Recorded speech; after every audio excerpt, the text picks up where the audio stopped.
Informohuni me Zhurma TV. Bëni subscribe për më shumë video.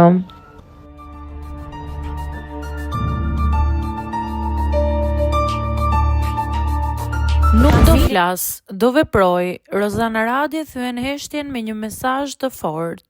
Këngëtarja e njohur Rozana Radi vijon të jetë në qendër të vëmendjes të medjave roz, jo vetëm për prezencën e saj në emision, por edhe për postimet që po ngjallin diskutime të shumta në rrjet. Së fundmi emri i saj u rikthye fuqishëm në qarkullim pas intervistës virale me ish-partnerin MC Kresha. Përballja mes tyre u komentua gjerësisht, sidomos për qasjen e matur dhe profesionalizmin që treguan të dy.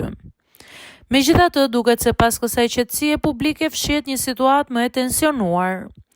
Rozana ka zgjedhur të reagojë në mënyrë indirekte përmes një postimi në Instagram, duke ndarë një mesazh që u interpretua menjëherë nga ndjekësit. Ajo la të kuptohet se heshtja e saj nuk është dobësi, por një fazë reflektimi para reagimit. Jam shumë e qetë, aq e qetë sa disa po e ngatrojnë heshtjen me pafuqinë. Mos u shqetësoni, kur të vi momenti për të folur nuk do flas, por do veproj, vetëm rini në pritje. Ky qëndrim ka shtuar mëtej misterin rreth situatës, pasi artistja nuk ka dhënë asnjë detaj konkret apo emra të përfshirë. Megjithatë, toni i mesazhit sugjeron se ajo është gati për një reagim më të fortë në momentin e duhur të saj.